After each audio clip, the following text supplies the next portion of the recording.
안녕하세요. 결혼한 지 2년 차인 30대 여성입니다.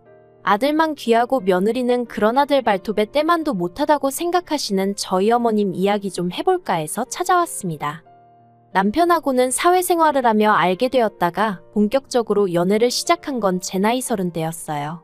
특별한 계기가 있었던 건 아닌데 언젠가부터 남편이 조금씩 다가왔고 저도 그런 남편을 밀어내지 않았거든요. 그렇게 연애를 시작한 저희는 이후로 사소한 다툼 한 번 없이 만남을 이어갔습니다. 그래서 막연하게나마 결혼을 하게 된다면 이 사람이랑 하겠다 싶기도 했네요. 그리고 아닌 게 아니라 개나리 피던 봄날 저는 남편에게 정식으로 프로포즈를 받았고 그렇게 저희는 부부의연을 맺기로 했죠. 사실 이런 말을 제가 직접 한다는 게 소위 모양 빠져 보이지만 여러 가지 조건을 놓고 봤을 때 다들 제가 믿지는 결혼이라고 했습니다. 학벌이나 회사가 한 사람의 전부는 아니지만 그래도 제가 더 좋은 학교를 나와 좋은 회사를 다니고 있었으니 많은 사람들이 제가 손해라고 생각하는 것 같았죠. 게다가 솔직히 말하자면 경제적인 부분도 차이가 컸어요. 제가 얼마나 대단한 집딸은 아니었어도 노후 준비 짱짱하게 되어 계신 친정부모님은 제가 직장 생활을 하는 동안에도 제가 괜찮다 해도 용돈을 챙겨주실 정도로 여유가 있으셨고 제가 30이 되던 해에는 생일 선물이라며 제 명의로 아파트도 해주셨거든요.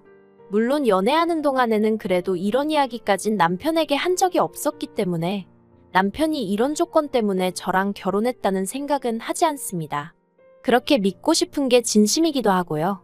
아무튼 이런 저희 부모님과 달리 시부모님은 노후 준비는커녕 그달 나라에서 나오는 연금과 남편이 보태드리는 얼마의 돈으로 살림살이를 빠듯하게 꾸려나가고 계신 눈치였습니다.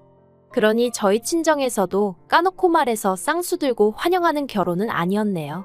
친정어머니께선 저에게 다시 생각해보란 말씀도 몇 번이나 하셨고 평소엔 술을 입에도 안 대시는 친정아버지가 새벽에 혼자 깊은 한숨을 내쉬시며 술을 드시는 일도 있었을 정도니까요. 그런데도 그땐 정말 제 눈에 뭐라도 씌었던 건지 죄송한 마음과는 별개로 남편과 결혼은 꼭 하고 싶었어요.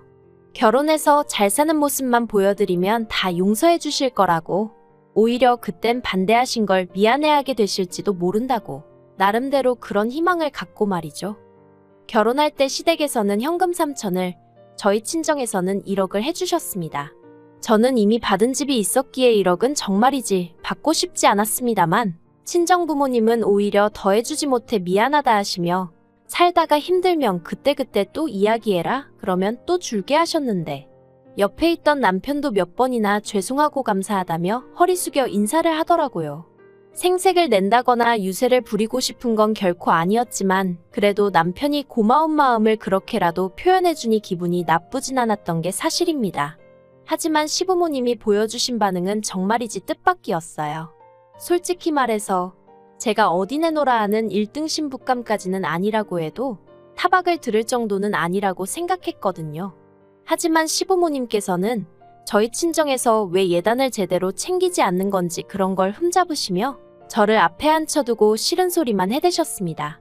특히나 어머님께서는 그 1억이 막말로 당신 쓰라고 해주는 돈도 아니고 딸인 저 편하라고 주는 거 아니냐 하시며 그럼 그건 그거고 예단은 예단이지 하시면서 당신은 그래도 명품백 하나는 받아야 마음이 풀리겠다 그런 말씀을 대놓고 하시대요.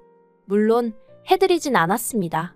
친정에 말을 전했다면 당연히 해드리라고 하셨을지도 모르겠습니다만 그렇게까지 하고 싶지 않았거든요. 그리고 예단을 해드리면 저도 예물을 받고 싶어질 것 같았는데 솔직히 지금 이 상황에 못할 말이 뭐가 있겠어요? 까놓고 말해서 시댁 사정상 예물을 못 해주실 게 뻔했거든요. 그리고 아무리 결혼할 때 이거저거 따지는 게 보기 안 좋다곤 하지만 그래도 저도 사람인데 못 받을 것 뻔히 알면서 싫은 소리까지 들은 마당에 가방까지 사다 바치고 싶은 기분은 아니었네요.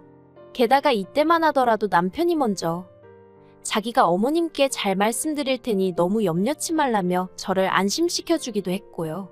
그래서 저는 남편이 이 상황을 현명하게 해결해주기만을 기다렸습니다. 실제로 어머님이 아주버님도 있지만 둘째인 저희 남편을 더 좋아하셨으니까 남편이 나서만 준다면 크게 문제될 건 없겠다 싶었기도 하고요.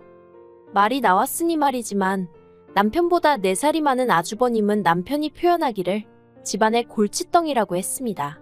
어려서부터 한탕주의라고 하나요? 대박 한 번이면 인생 역전이다 그 소리를 해대며 어디 한 곳에 제대로 정착하지를 못하는 성격이라 했거든요. 그리고 실제로 그런 성격 때문인지 아주버님은 대학교를 졸업한 이후로 그 어느 회사도 1년 이상 진득하게 다녀본 적이 없다고 들었습니다. 결혼한 형님과도 사귄 지 2달 만에 형님이 임신을 하면서 어쩔 수 없이 식을 올렸다고 했고요. 그리고 상황이 이렇다 보니 어머님께선 아주버님은 아픈 손가락, 남편은 유일한 희망모 그런 식으로 대하셨죠. 그리고 저는 어머님이 그토록 둘째인 저희 남편을 사랑하고 아끼시는 만큼 저 또한 그렇게 대해주실 줄 알았습니다. 그토록 소중한 아들이 사랑하는 여자라 하니 분명 그렇게 대해주시리라 믿었죠. 하지만 그건 말 그대로 떡줄 사람은 생각도 않는데 김칫국을 마시는 거나 다름이 없었습니다. 지금 돌이켜 생각해보면 어머님은 저를 당신이 사랑하는 아들을 훔쳐간 여자 정도로만 생각하셨던 것 같아요. 처음에 시댁에 인사를 드리러 갔을 때였습니다. 담담한 표정의 말수가 적으셨던 아버님에 비해 어머님은 얼굴색이 조금은 상기되어 있었고 목소리가 크시더라고요.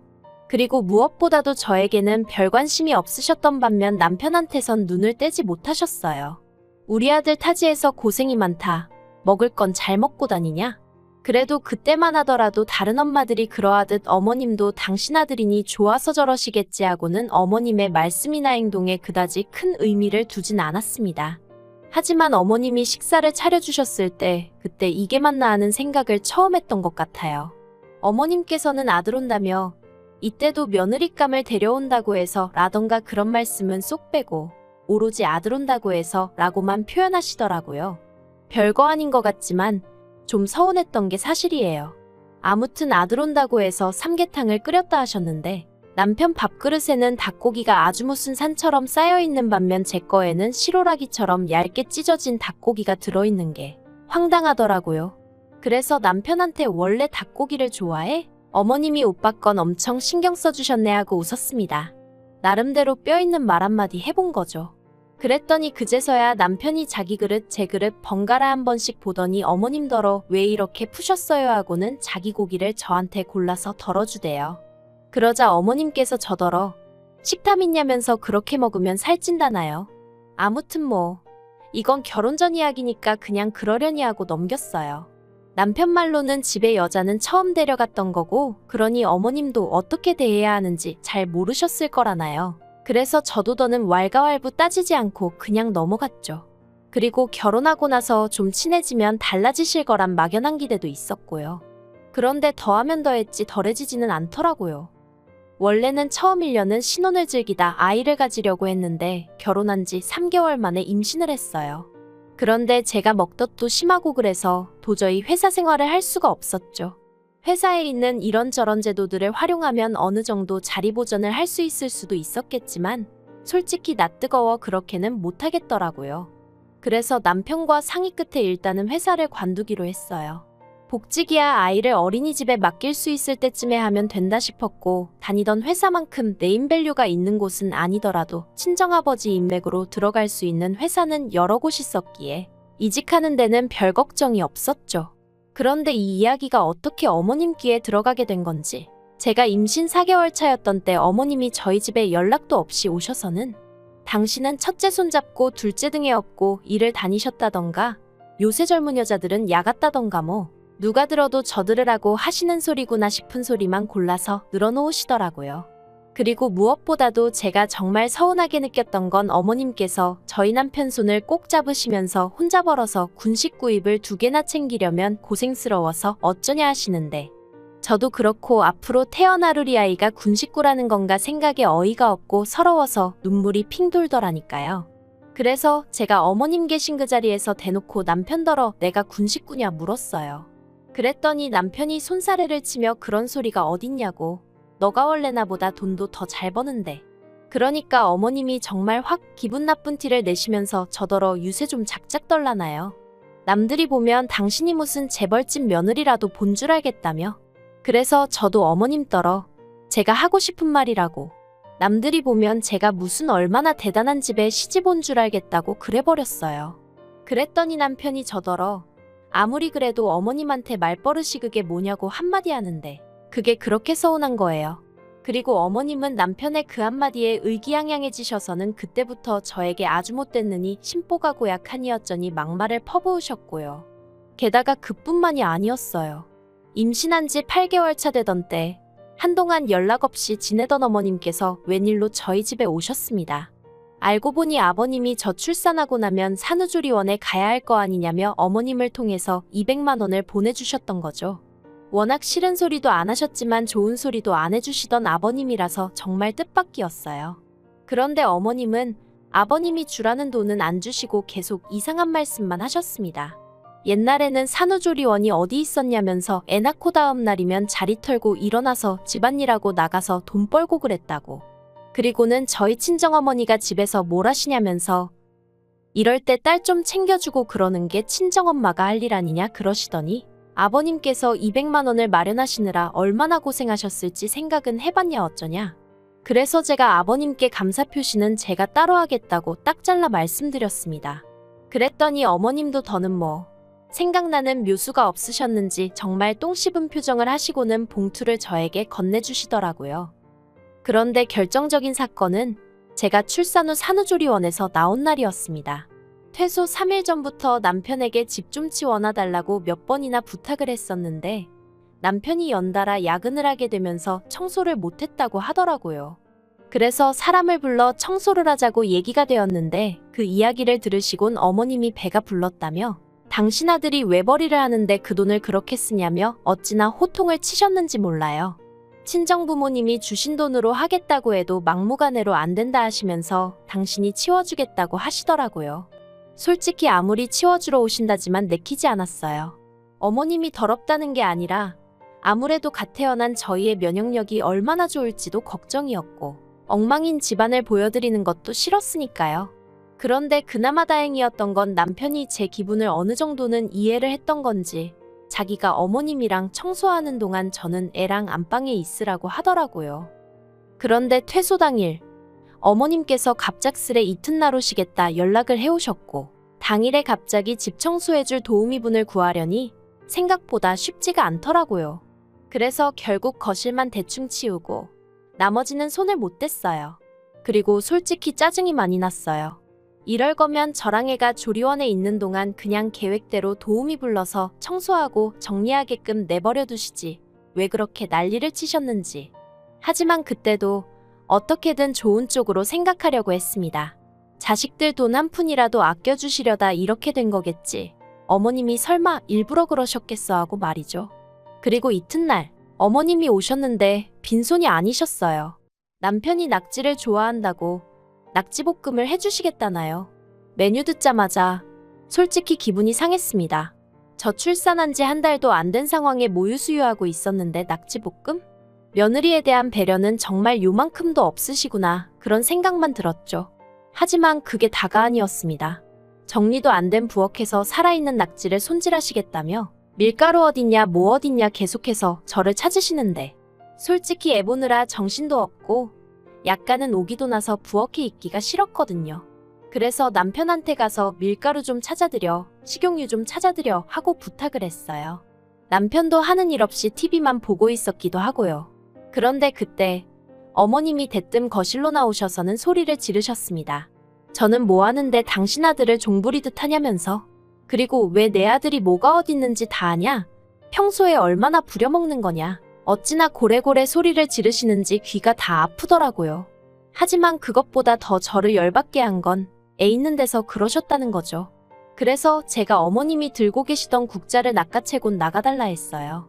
여기 낙지볶음 못 먹어서 환장한 사람 없다고, 지금 하나도 도움이 안 되신다고 했죠. 그랬더니 남편이 저더러 너 왜 그래 그러는데 여기 내 집인데 내가 그런 소리도 못하냐고 소리를 질렀습니다. 그리고는 어머님한테 앞으로 이렇게 찾아오지 마시라고도 했어요. 억지 쓰시는 것도 한두 번이지 이제 더는 못 받아들인다고요. 그러자 어머님은 정말 별의별 욕지거리를 퍼부으시더니 아주 따박따박 한마디 지는 법이 없다며, 그래서 내가 너 처음부터 마음에 안 들었다 그러시더니 저희 남편더러 짐 챙겨라 그러시는 거예요. 그러자 남편이 놀란 목소리로 짐을 내가 왜 챙겨요 그러대요? 어머님이 너도 같이 가자고 저런 애랑 살지 말라고, 뭐 한다고 저런 애를 먹여 살린다고 너 혼자 고생을 하냐 그러시는데, 남편이 어머님 떨어 자기가 가긴 어딜 가냐고, 그리고 뭘 먹여 살리냐, 장인 장모님이 얼마나 많이 챙겨주시는데. 그러면서 어머님더러 일단 먼저 가시라고. 나중에 서로 좀 괜찮아지면 그때 얘기하자고 그러더라고요. 그리고 그제서야 어머님도 어느 정도 상황 파악이 되신 건지 남편더러 네가 어떻게 나한테 그러냐면서 무슨 대단히 서러운 일이라도 당하신 것 마냥 주저앉아 우시더라니까요. 그리고 그날 결국 남편에게 저는 더는 어머님하고 웃으면서 못 지낼 것 같다고 했습니다. 당신은 어머님을 보고 지내겠다고 해도 난 괜찮다고. 하지만 나에게 더는 며느리 노릇을 기대하지 말라 했죠. 그리고 어머님은 이제 내 집에도 못 오시게 해달라고 했어요. 연락을 미리 주시든 안 주시든 집에 오시는 일은 없게 해달라고 했죠. 뿐만 아니라 어머님한테는 앞으로 우리 애도 안 보여드릴 거라고 했네요. 갓 태어난 손녀 앞에서 엄마 욕을 하는 할머니가 세상에 어딨냐고. 어머님은 할머니 자격도 없으신 분이라고요. 그리고 모든 상황을 옆에서 지켜봤던 남편도 차마 어머님 편을 들 수는 없었던 모양입니다. 그저 고개만 떨구고 한숨만 내쉬더니 알겠다고 했으니까요. 그리고 이후로 반년이란 시간이 지났는데 어머님한테서 2번 정도 연락이 왔어요. 처음엔 저더러 당신이 제 가면을 벗겼다며 진작에 제가 무서운 X인 걸 알았다. 지옥이 무섭지도 않냐 뭐? 말 같지도 않은 이야기를 하셨고요. 2번째 연락 때는 천륜을 끊어놨다면서 저더러 사람도 아니라고. 죽어서라도 저희 남편하고 당신 핏줄을 되찾아가겠다 뭐 그런 말씀을 하시대요. 그래서 제가 마음대로 하세요라고 답장만 했어요. 사실 그렇게 악에 바치신 게 처음 문자를 보내셨을 땐 제가 답장은 안 하고 그냥 문자 그대로 남편에게 보여줬거든요. 그랬더니 남편도 그때는 아주 절레절레 진저리를 치더라고요. 이런 분이 아니셨다면서 속상해 미치겠다면서 말이죠. 이러니 형수도 어머님이라면 치를 떠나보다고. 참고로 저희 형님도 어머님하고 연락 안 하고 지낸 지 오래였거든요. 솔직히 저는 별로 걱정되는 건 없어요. 저는 남편만 자기 자리 잘 지키고 자기 역할만 잘해준다면 바라는 것도 없고요. 막말로 이러다가 어머님이 또 제 인생에 불쑥 머리 들이밀고 아는 체를 하신다면 그땐 남편도 버려야겠다는 생각은 들지만요. 당장은 뭐 더는 스트레스 받을 일도 걱정도 없습니다. 어머님한테 바라는 것도 없어요. 알아서 잘 사세요. 제가 해드릴 수 있는 최선의 덕담입니다.